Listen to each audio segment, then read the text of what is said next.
Lifted Drinks. Join the party, skip the hangover. Created by hemp and cannabis lovers, Lifted is an amazing, tasty, non-alcoholic beverage created to improve any evening in or weekend out. Lifted is 100% hemp cannabis, 100% consistent, 100% of the time. We could ship anywhere in the U.S. Just add ice or mix it with your favorite beverage. Check them out at lifteddrinks.com. That's LYFTED drinks.com. Enter in radio to get a 20% discount at checkout. You must be 21 or over to join the party and skip the hangover. You'll never be caught needing to replenish your stash again when you subscribe to Hemper's monthly smoking boxes. Hemper's hands down the best place to stock up on your smoking supplies no matter the occasion. Curated with innovative and hand-selected products to ensure you're getting the absolute highest quality accessories for your smoking experience. Hemper's monthly smoking subscription service provides $100 plus in value for only $40. There's also the convenient options to receive every month, quarterly, semi-annually, or annually. And right now, use promo code HEDGE10 to get started and receive 10% off Hemper's box or the XL box at hemper.com. It's only entertainment. Welcome back to The Talking Hedge. I'm Josh Kincaid, capital markets analyst and host of your Cannabis Business Podcast. With me today, Jason Vegotsky. He's with Petalfast. Jason, thanks for being with us at The Talking Hedge. Thanks for having me, Josh. What is Petalfast for those who haven't heard about it? What do you do? Petalfast is a go-to-market platform. So when you think about brands and how do you get to retailers and then ultimately touch consumers, there's different route to market strategies that exist. Obviously, a distributor fits, squarely into the mix there.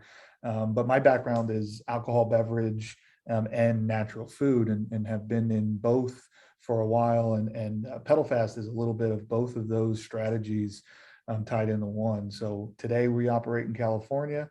We're launching Michigan and Massachusetts in the next, call it 4 to 6 months. And if you're a brand and you're looking for national distribution, we're starting to become, one of the staples of how you would do that. When will cannabis brands actually matter? It's still like, even though it seems like on the West Coast, we've been in this for a long time, there are states who haven't regulated it at all. So when people are still looking at for the highest THC at the lowest price point, that's not really branding, but eventually it becomes that as they kind of go to their more normal go-tos, or heaven forbid they're allowed to advertise and connect that way. When will we actually see the rise of cannabis branding? Yeah, I mean, I think that the consumers wanting THC, like you just mentioned, that's a byproduct of having weak branding.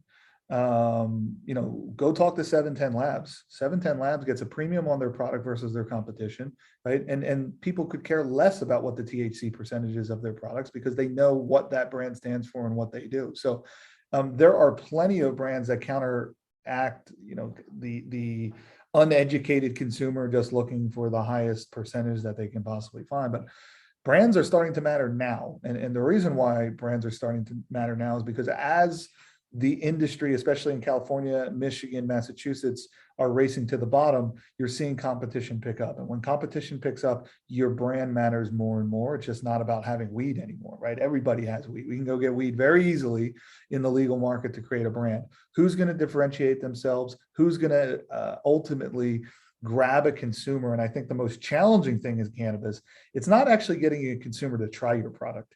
It's getting the consumer to come back and take your product again and again and again, because ultimately, even me, I get more samples and I see more brands than probably anybody in California.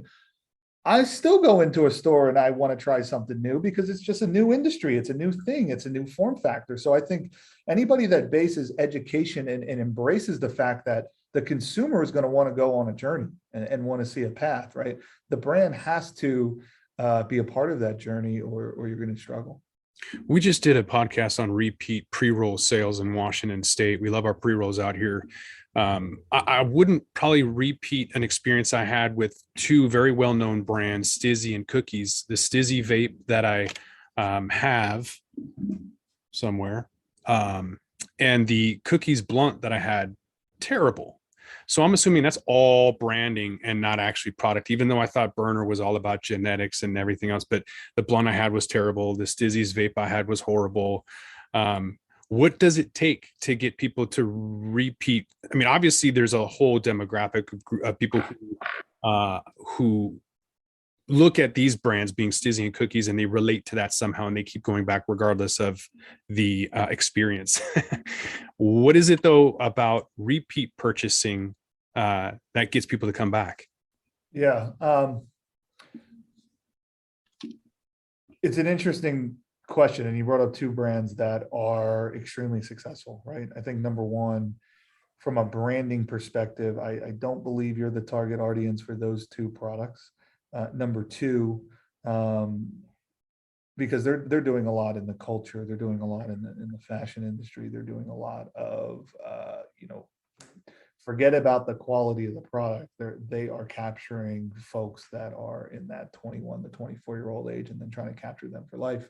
But I'll tell you, it's hard as hell to keep the consistency across the country. And I'll tell you even more so, Washington might be the hardest state for consistency and quality, with just how the structure is up there. But in any event, typically in California, where Cookies is from, I mean, their product is, definitely up there in quality, and they do a great job. I haven't tried it in all the different markets, but when your flour, more so than oil, right? And it's interesting that you say that about Stizzy, because flour is very difficult to scale across the country and keep it consistent. You could have the same exact grow in the same exact way, but like you do it in the desert versus doing it in Santa Barbara, it's just going to be different. And it's just hard to keep things consistency, especially with flour. Oil, you can get it there. I mean, you can really dial that in, especially if it's live resin or distillate. But keeping the consistency is extremely challenging. But those two companies, those are marketing machines, and they also have more dough than their competitors, right? So they're doing something right on the marketing side of the business, whereas it seems like they got to go back to the drawing board in the quality up there. But at the same time, I don't know if you're necessarily the target consumer. No, I would agree with that. The other thing I wanted to ask you about was CPG. A lot of folks are coming into the industry and saying, "Oh, this is just a consumer product good." Like Tilray, for example. Brandon Kennedy, the previous CEO of Tilray, was kind of famous when he said that they're a CPG company and nobody. He doesn't care about cannabis and didn't come from cannabis, and they're kind of proud of that.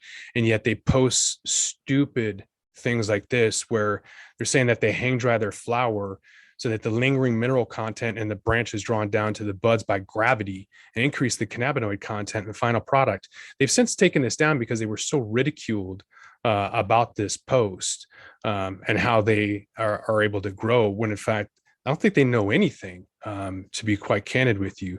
So when we look at CPG, is the concept, the idea that Brandon Kennedy and Tilray had just like way into the future? Because it doesn't seem like we're there yet.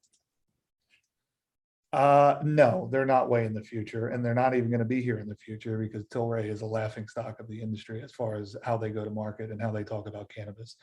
That is a financial engineered crock of shit, and everybody in the cannabis space knows it, right? And they're trying to find a way to back into cannabis and take traditional CPG brands and morph them into cannabis. The one thing they don't realize is that the cannabis consumer has more loyalty to the tradition and the just the culture, right, than any other consumer that I've seen, right? And the typical consumer that those folks are used to going after in traditional CPG, right, they're not here. Okay.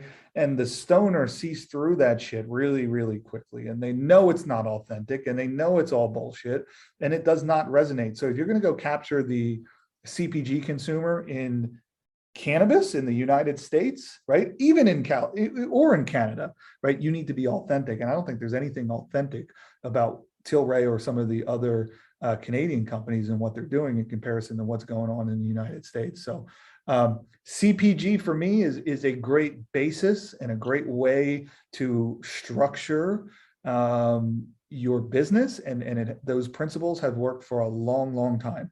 But if you don't combine that with some real knowledge of what's going on in the street and what the consumer wants, right, you're going to be this financial engineer company that gets laughed at, right? And that's what Tilray is right now. Kudos to Canopy Growth. I mean, I think they've pivoted with some of their acquisitions into combating that, right? Combating that with, they just bought Wana, they just bought a company called Jetty, right? Buying brands that can work within a real CPG structure, but have real authenticity within the space and are doing things the right way and connecting with the real consumer that everybody's after right now. Do you have any other examples of how people are marketing authentically? I mentioned I love the 710 Labs, right? That's the best market around quality. People know what you're getting with quality. They've also done scarcity very well from a marketing standpoint to get on their list. They make drops and it's out of stock, and whether that's on purpose or not, like they've done it right. So I think 710 Labs for me is an unbelievable brand and what they've done. We represent a brand called Yada Yada, and it's a whimsical, funny brand with a great product behind it. It is the fastest growing brand in the state of California.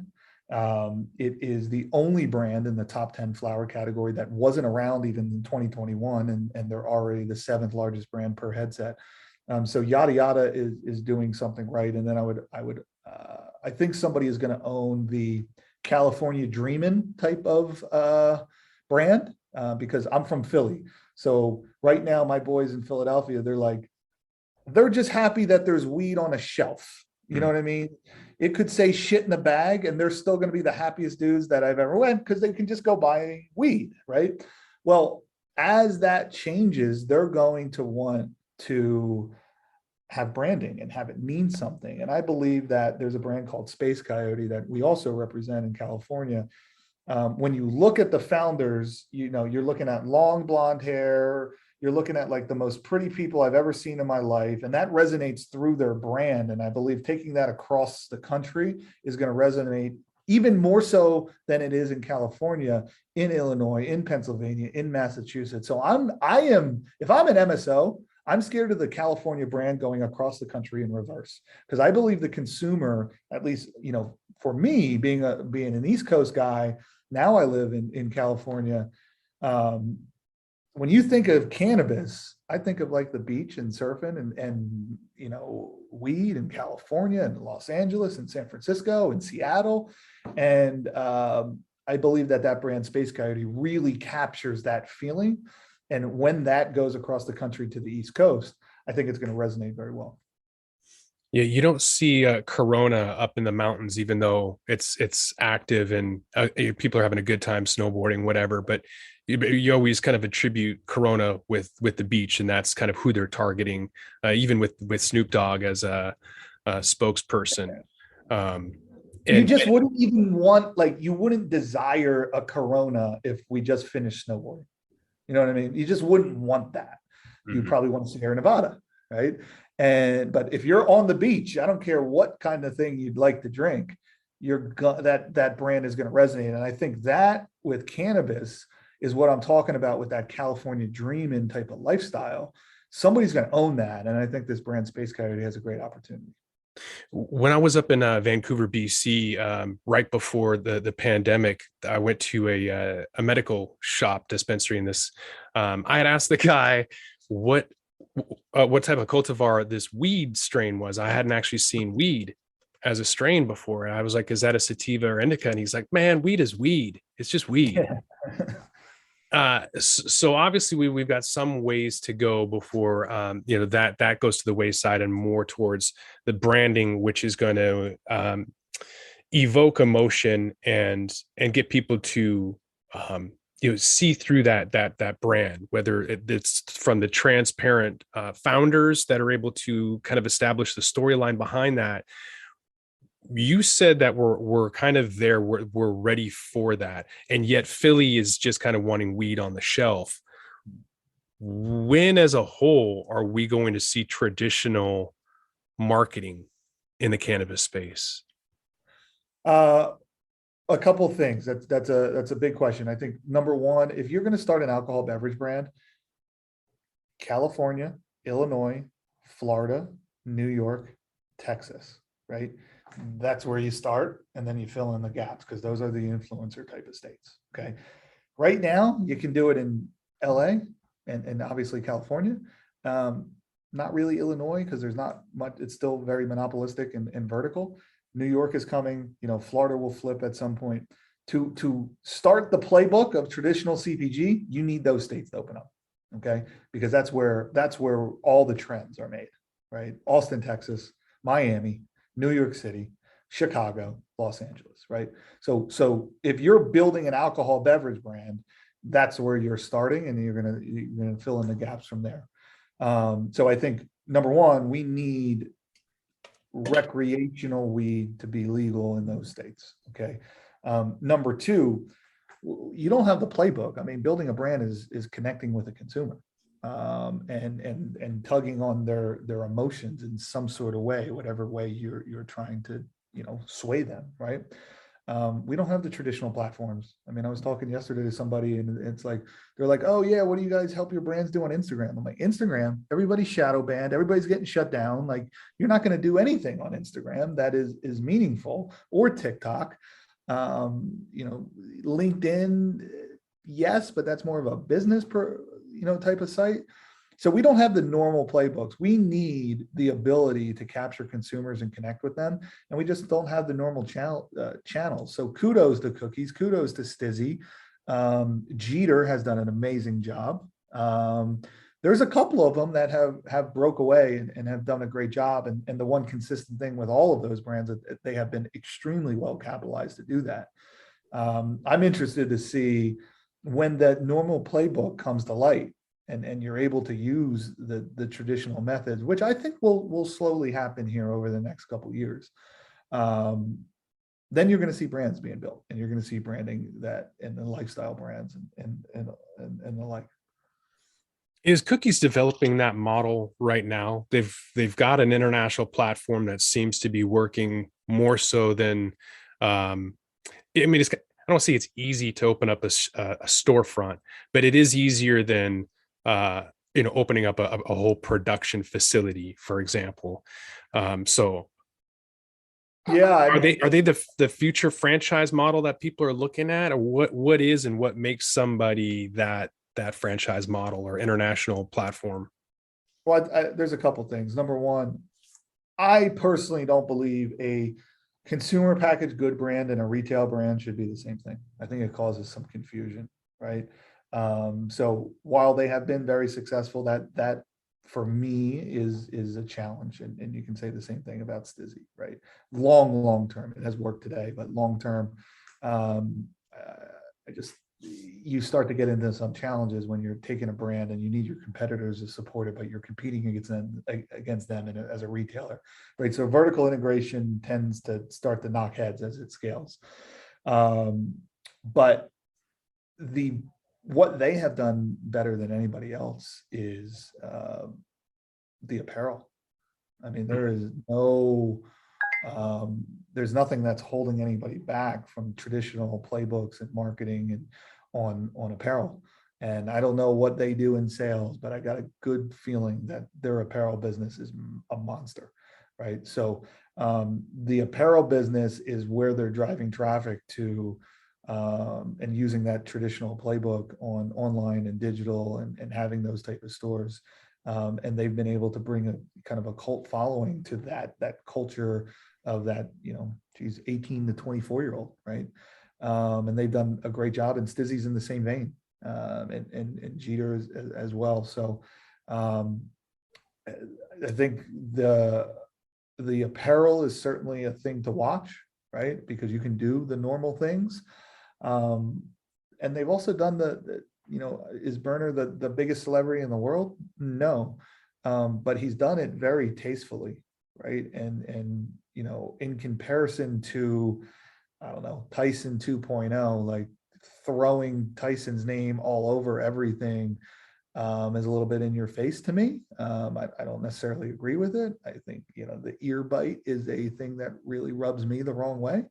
But they've done a great job as well. I mean, they just raised a bunch of money and they've been able to execute, and they have a great team. But for me, I think Burner and what they've been able to do from a celebrity standpoint and getting in the rap songs and getting in that scene, combining it with the apparel, like, done a pretty damn good job. What's going to be the next biggest driver for the industry? Is it going to be, either being able to cross state lines, or banking, bringing in additional capital? What do you think is going to be the next big catalyst that's going to drive the industry farther? Number one, I don't think state lines is happening anytime in the near future. There is absolutely no basis behind that other than me.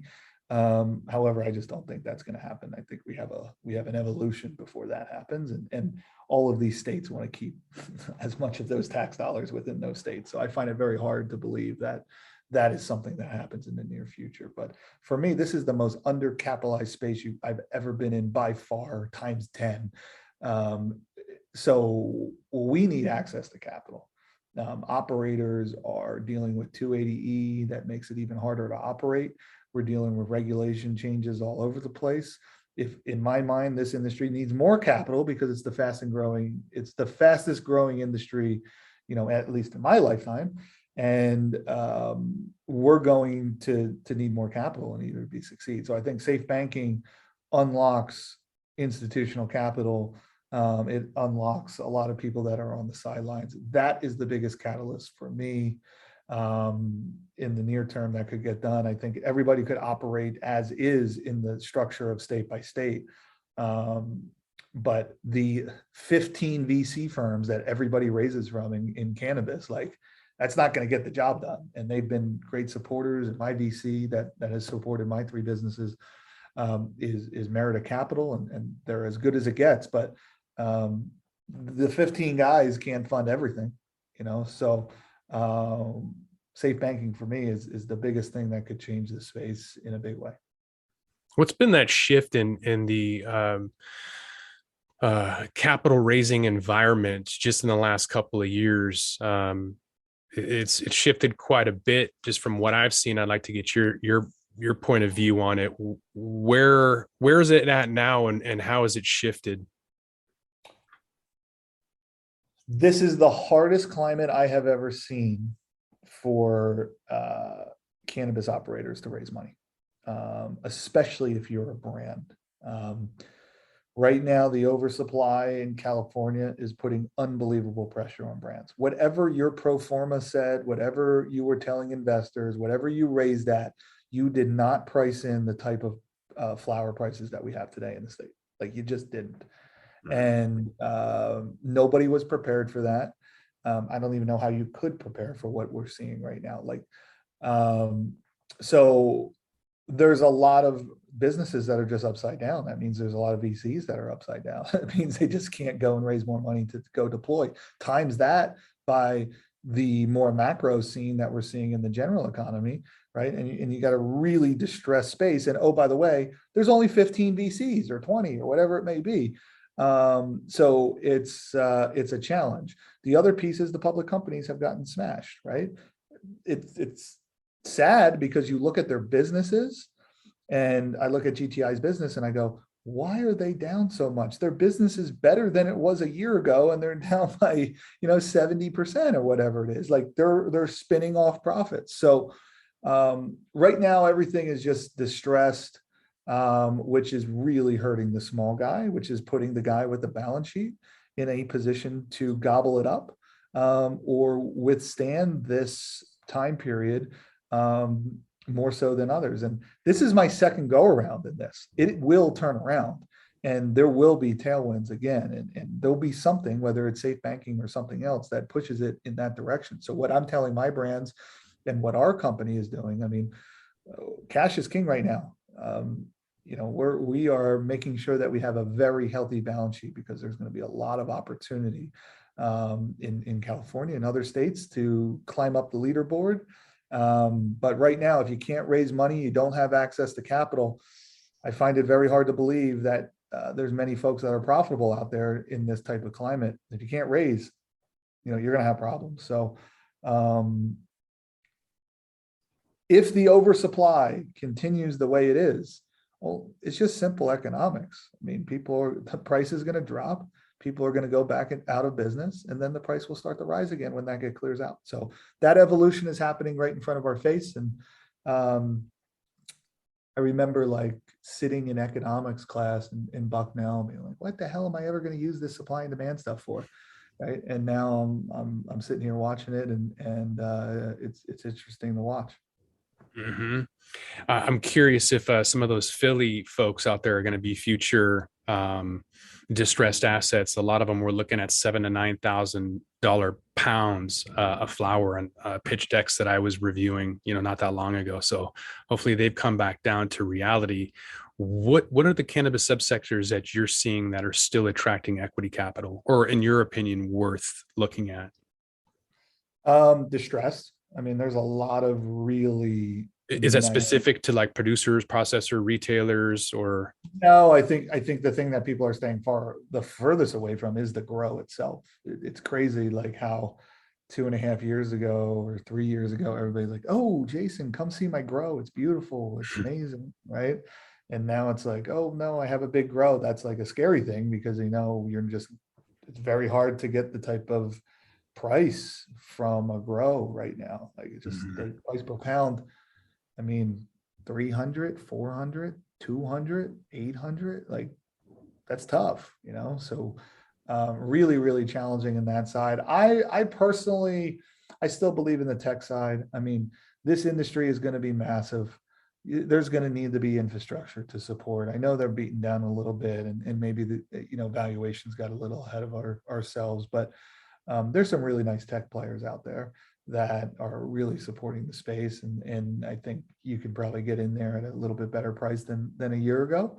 And for me, Petalfast is that distributor lane and the support of brands into retail is what we believe is extremely valuable. It's obviously my background. I'm a little bit more biased on that lane, but when you say wine and spirits, right? You say Southern Wine and Spirits as the distributor, or Breakthrough Beverage, or RNDC, right? Those are massive companies, and there's going to be big winners in that lane as well. So if you believe in brands, a great way to invest is not necessarily in the individual brand, because there's a lot of risk there right now, but that distributor or that sales agency, whatever you want to call it, reaps the value of the same thing that a distributor would, in those relationships at retail and a brand portfolio. So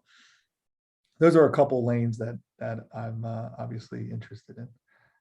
Yeah, I think underrated too. There's a lot of distribution companies that have made companies, and other people that are ignorant to the importance of distribution, who put everything else in front and then found themselves without any clients and people purchasing because they didn't invest in that distribution. CBD companies specifically too weren't free from that when they thought they could get into like a little 25 stores of CVS or Rite Aids or Walgreens or whatever, and then realize like no one's buying it because they don't have the marketing and advertising behind it. So even though they did get the distribution, they didn't think it all the way through. So there's driving velocity, even if you get the distribution, driving velocity is expensive. I don't care what industry you're in.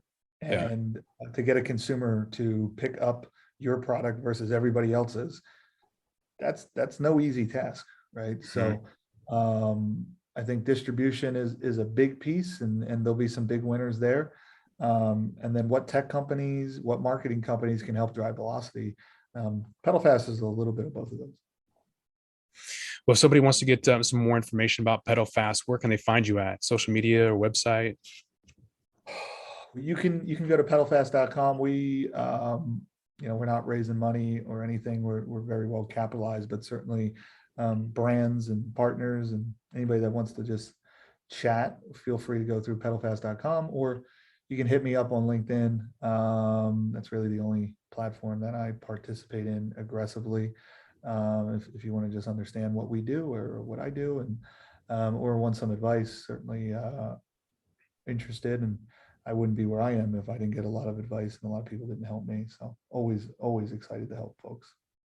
Well, we'll throw your LinkedIn contact in the show notes, then people can find you through Petalfast website as well. But I think with that, we're gonna have to roll this one up. So I want to thank my guest, Jason Vegotsky. He's with Petalfast. Jason, thanks again for being with us at The Talking Hedge.